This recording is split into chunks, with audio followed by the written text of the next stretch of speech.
Hey guys, welcome to the Unnamed Cybersecurity Podcast. I'm Chris. We have Bob and Carl with us. Matt decided that we weren't important today, and he put us on his calendar, and he just told us, "Oh, listen, guys, I'm not going to show up." So when he sees this, sorry, Matt, but we have a special guest today. We have Joe Brunsman. He's with us today. He wants to do a little bit of an opening, and we're going to talk about the CyberInsurance Mirage. So, Joe, you want to introduce yourself and kind of take it from there? Sure. Thank you, Chris. So, guys, thanks for having me. My name is Joe Brunsman. I run Brunsman Advisory Group. I've been doing cyber insurance and tech E&O, for about a decade now. Long before it was cool, before anybody cared. I just found it really interesting. I'm a former IT. I've got my bachelor's in robotics from the United States Naval Academy. I have a master's in cybersecurity law from the Cary School of Law. I'm the best-selling author in the nation on the topic of cyber insurance and cybersecurity law. And I've written 7 books. I got a YouTube channel. I just really like this stuff. And then just, from having done this for about a decade now, I have seen a lot of craziness going on. I've seen a lot of, business owners really putting way too much stock into what cyber insurance can do and what it can't do. And a lot of that, the average business owner from the jump, they need to understand a couple things. One, generally, they're going to be held to the clear and conspicuous terms of their cyber insurance policy, even if they didn't read it or understand it. And two, they got to think, well, there's no like cyber insurance, qualification that people need to sell this stuff. So typically it's the young guy. It's something like 80% of insurance folks last less than 2 years. And when you boil it down, SMB, that insurance guy might get $2 a page for what he's selling you at the end of the day is kind of how it works out. And this is something that, you have to have a technology background, some type of holding on insurance law, and then you have to know data privacy and cybersecurity law. That's a lot to put together for $2 a page at the end of the day. Like, it's just not, there's not the same amount of money in it as you're going to get with, selling E&O insurance to a law firm or E&O insurance to architects and engineers. Or life insurance on an airplane. Yeah. Or life insurance on an airplane.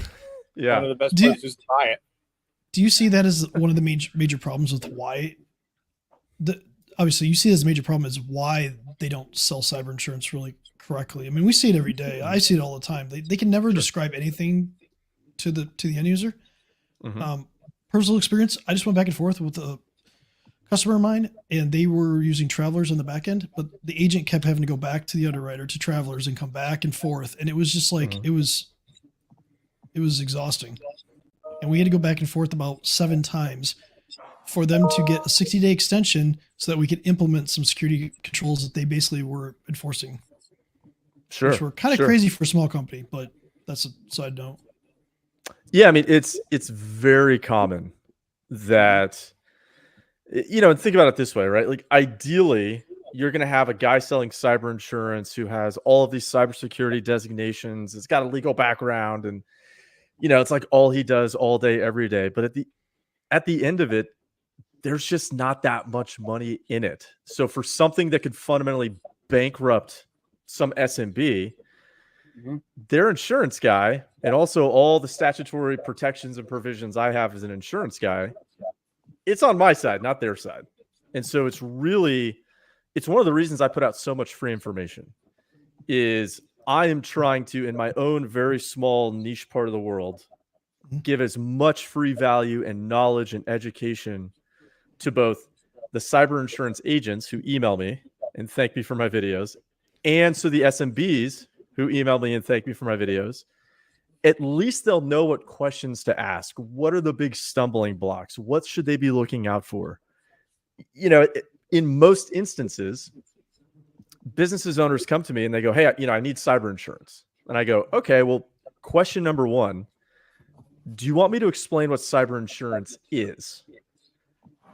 And 100 out of 100, they go, "Actually, yeah." Like they just have this idea, and it's 2 sides, 4 buckets, terms, conditions, exclusions.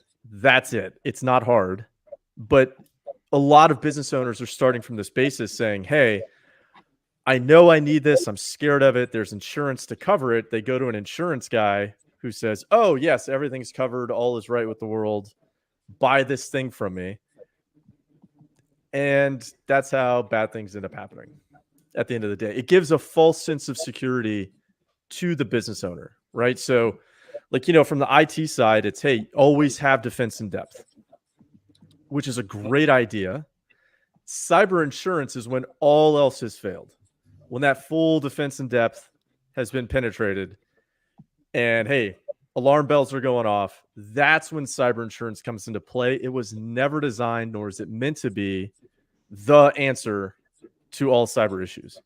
Because increasingly, yeah, Bob? Yeah. We actually hear that all the time. It's like people are like, well, I've got cyber insurance. I don't need to protect my stuff. We don't need to do any advanced controls. I was like, have you read your policy? You know that's a contract? Yeah. I mean, they don't. I mean, that's like saying, I don't need to maintain my car.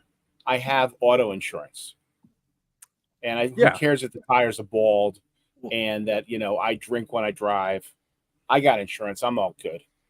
Chris, I'm using it as a hypothetical. I do not drink and drive.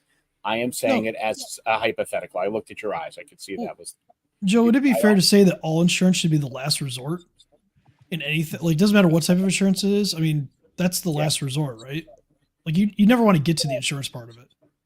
Like, yeah. I mean, like the airbag in a car, you don't want to deploy it. Exactly, right? I mean, how many times do we get in our car and we don't put our seatbelt on? Right? But then you compare that to, okay, well, how many times have you gotten into a car accident in the last 5-10 years? Hopefully almost never. Statistically, it's probably 0, but you still put the seatbelt on because you're like, just in case I need to take care of this. Now, what business owners don't understand, at least from my perspective, we are losing the cyber war in some very fundamental ways. We are purely reactive instead of proactive because we can't just go out and start hacking back to everybody who's a bad guy. So with that, they got to think. Imagine you're some bright kid in some third world country. You get a dial-up connection. You watch YouTube. You learn how to code. You can make more money in a day than all of your ancestors combined, and nobody will ever come and get you, and you're fine. Why would you not do that? I mean, beyond like the ethical and moral implications. But from those guys' perspective, I remember when I was in the Navy, we go overseas and we had something called the American tax. All right. And this was pre-Uber. And it was just understood. Hey, if you go to a beach and the locals are paying 50 cents for a coconut water, you're paying $2. Because these people, their perspective of America is, as they can see from our presentation here, we're all beautiful. We're all multimillionaires. None of us have jobs, right? Like we're just living in the land of sunshine. Everywhere is San Diego. And that's what they think. And so to them, they're like, think about it from a bad guy's perspective. He goes, what's $1 million? Why do you care if your company's down for 2 months? I live in squalor. I don't have a bathroom. My family poops in buckets in some of these countries. We fight for the buckets to poop in. Yeah. Why wouldn't they try and ransom you or find some way into that, nefarious bad guy ecosystem to come after your business? Because they don't care about you at all. They don't care what your business is. To them. It is. And I mean, to be fair to the United States, this is the best country in the world, right? I would rather live here than anywhere else. And I've been to 30 something countries, but the perception is we all have unlimited money. What's $1 million to an SMB? You're all multimillionaires anyways, right? And I'm making $1.20 at the local soccer ball factory since I was 7 years old. Trying to fight against that at just a basic human level is impossible. So the bad guys are going to keep coming. Now they have AI. They're going to keep getting more sophisticated. And if business owners don't start realizing that, hey, we got to do everything we reasonably can to secure our systems with the understanding that cyber insurance is just, when all else has failed, they're going to be in for some really hard times. Because I'll just add very quickly. Sorry, I know I'm talking too much. That's okay, Joe. There's 4 things that business owners don't really have a grasp on because it's not what they do. It's what I do. So that's changes in the cyber insurance market, changes in the legal landscape. Business owners that have never been hit have never had to deal with that stress. And there's a lot going on there. And then the post-breach stressors. So as just an easy example, some SMB buys some 80 some odd page, cyber insurance policy, and it looks like it's written in Greek. Well, they may not know on page 78 of 80 whatever pages, there's an exclusion for legacy hardware and software. And that means, hey, if the bad guys got in because you didn't want to pay to update your systems, we're not going to pay for that. It's the same idea as, hey, if you park your Ferrari in a bad neighborhood with the windows down and the keys in the ignition, in the insurance world, that's called a moral hazard. They're like, no, we're not going to insure that because it just incentivizes bad behavior. So why would we do that? And that's where the cyber insurance market's headed. And so things their insurance guy doesn't know that the SMB is never going to know unless they, I guess, watch my videos or they read their policy. When you guys as MSPs are saying, hey, you need to update your systems, that's why you can't protect something that's not being protected by the manufacturer anymore. When they're saying, the MSP goes, hey, we're coming to the QBR or the TBR, whatever you guys call it. And you go, this is our patch management schedule. Business owner, I need to talk to you about that. It's because there's critical vulnerability exclusions inside of cyber policies, right? Many of them have that now because it just makes sense. If you're not going to be responsible for your system, the insurance company is not going to foot the bill because they're losing buckets of money. So you don't want to figure those little fun facts out once you've been hit, right? Or, hey, as far as I'm aware, every cyber policy in the US comes with something called an OFAC exclusion. Long story short, sometimes it's illegal to pay the ransom. Yep. It's actually so illegal, the insurance company is not going to do it. And you as a business owner, let's imagine your entire system is down. All of your backups are encrypted. They've been doing that for decades. And you go, oh my God, I have families to feed. These families got mortgages. Like I've got these employees. If we don't do this, everything stops and my business implodes and it's game over. You can't even pay that ransom out of your checking account. You can't do it. You might end up in jail. And the US government will personally come after you. So there's just so many ways that business owners aren't understanding that cyber insurance is a piece of the solution, but it's not the solution at the end of the day. One of the things that I have a discussion with a lot of people is just overall cybersecurity strategy for their business. Because I always want to talk about the strategy aspect of it before we get to technical, which is completely opposite of, we do this a little different than a lot of other technology companies in that sense that we really want to understand the strategy before we do it. And when I talk to them about insurance, it's like, that's just risk transfer, guys. At the end of the day, you still have to account for all of the risks that you have. And maybe you can transfer some of that to the insurance company. And to your point, it's like, why would you want to risk transferring all of it? If you have to do everything right. And if one thing is wrong, they might deny you. And I liked what you said.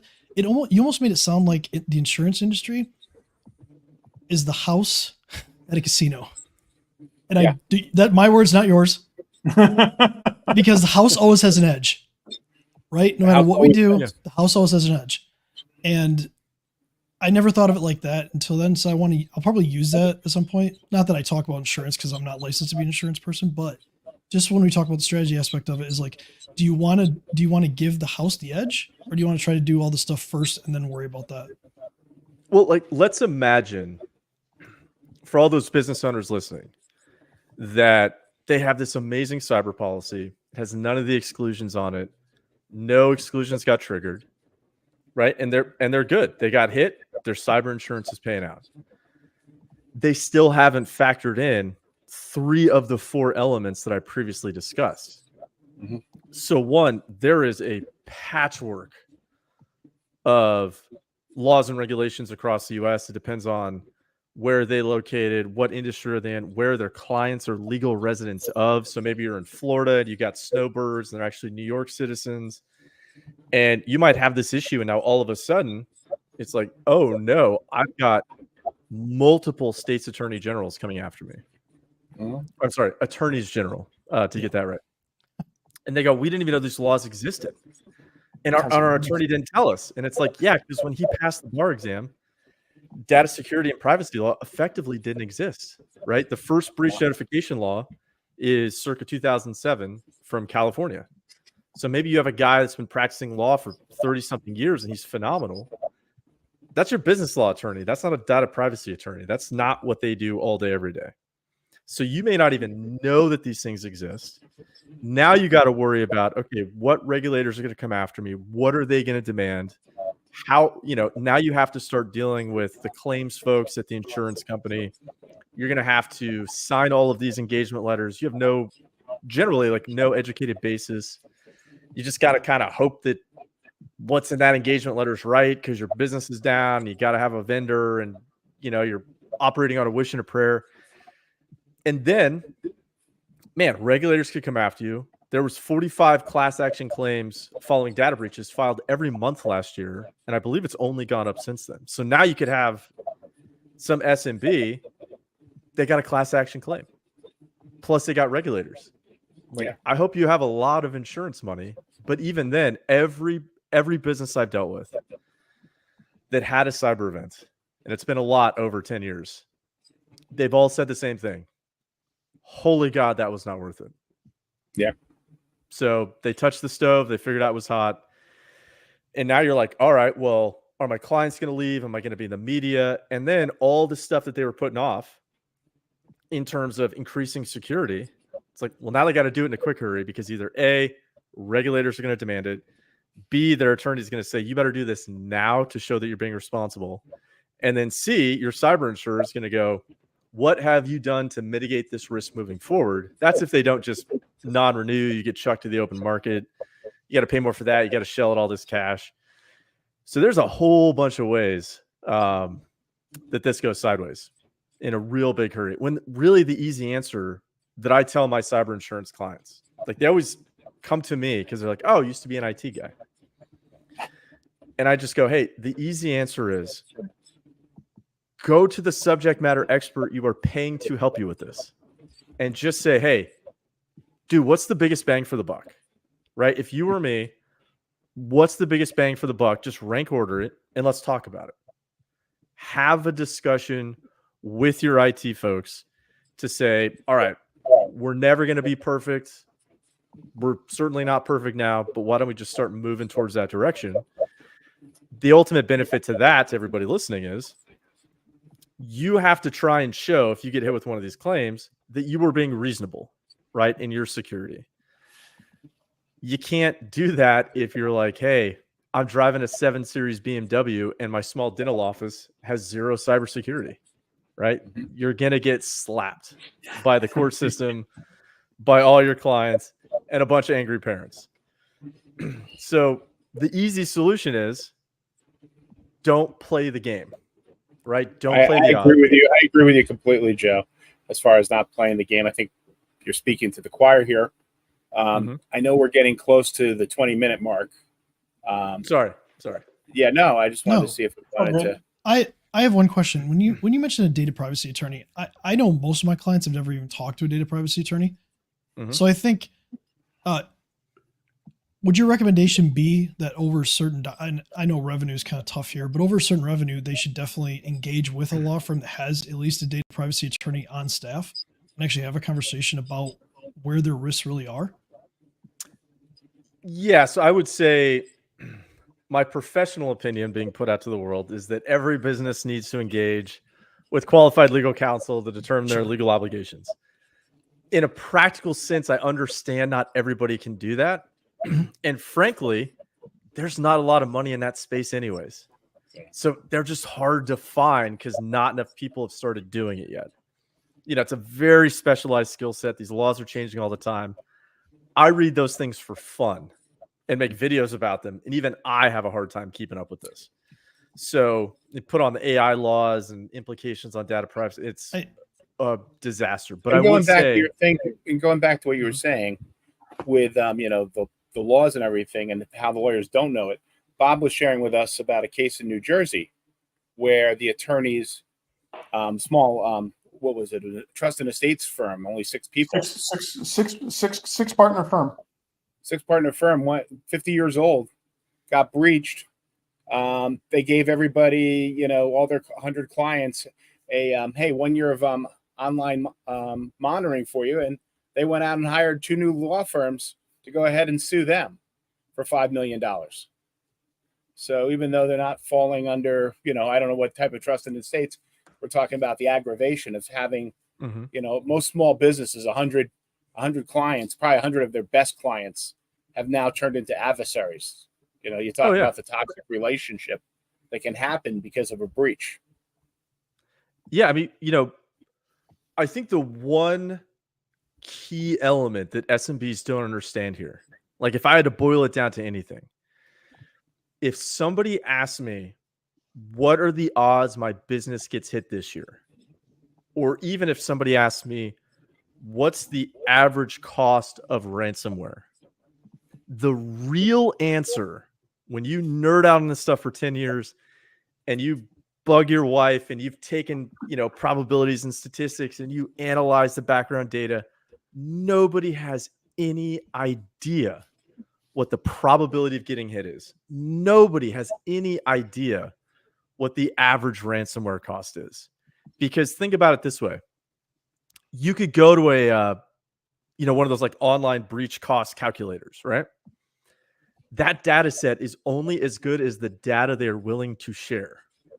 And that is the keys to the kingdom for all of these insurance companies who have no legal obligation to supply that data to anybody in the federal government, et cetera.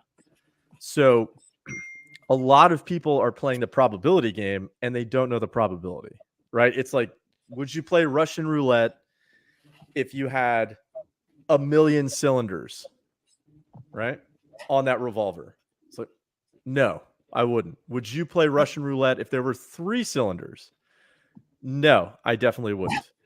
But the answer is I still wouldn't play that game either way, because the outcome, right? If you talk about risk reward, it's like, it's completely out of whack. And so business owners have to realize it's an existential event. It doesn't, or a catastrophic event. It's game over. Well, If you look at most small businesses believe they won't be attacked, right? That's the common misconception that they have. Sure. We're too small to be attacked, things like that. A lot of times it's automation, it's somebody doing something like a user making a mistake or whatnot. Private companies never have to report this unless they deal in like a certain compliance or something like that. I get that. But let's say you're just a private company that you sell like a widget. There's a good chance that you don't have to report it, or they don't report it. So the data that you're talking about just doesn't exist. When you actually spend time doing research and you start looking at it, you can easily find companies that have between 1 and 10 employees that you probably do business with today that you would have no idea they had a data breach at some point and ended up on, like, maybe they had ransomware. They ended up on like a threat actor. Yeah, because they had the IT guy cover it all up and put it back together. Yeah. So yes, I mean, and businesses have to start realizing too that the ability to kind of throw a sheet over the body, leave them in the corner, and hope nobody sees it, like as we saw with this Columbus issue, that's going away, right? There are plenty of tech nerds out there who are, they're scouring for really, I think, legitimately good purposes, right? Trying to help people. And if you're a company and you try and cover this stuff up, I mean, the world can come down upon you in ways you don't even know exist at the end of the day, right? So, hey, SMB, what's bad? Breach notification, credit monitoring to clients, answering those phone calls. What's way worse? Your clients or your residents find out that you tried to cover that stuff up. That's when you start running likely afoul of many, many laws that you don't even know exist. And you're going to be in a world of pain. And I think That's that's actually a great That's the segue clip for right there. for That's the next clip week. right there. I think next week Talk we'll about probably take Columbus. up take up what was going on with Columbus, since Joe did mention some of that, and Next week. it's going to be it was a very interesting thing there. But thank you, Joe, for joining us this week. Thank you, guys. Pleasure. If someone wants to get in touch with you, how would they do that, Joe? Oh, easy way is just internet search my name, Joseph Brunsman. I'm all over the place. You'll find me everywhere. My contact information is all over the internet, although my social security number is not. Actually, I just found it, Joe. Sorry. Well, I was part of the Office of Personnel Management breach back in 2015. So some nation state has all my private data anyways. But yeah, if they just search for me, they'll find me. At least you didn't put it on the side of a bus. Yes. There you go. Yeah, it took a second. Yeah. That's a good joke to end on. All right, guys. Thanks for Joe. Thank you again. This is awesome. Reach out to Joe. Sub to his YouTube channel. Find him on YouTube. He puts out good stuff. It may put you to sleep. Sorry, but it's good information. Oh, Chris, we had that joke. Okay. Yep. So we got to end somewhere. see you next week.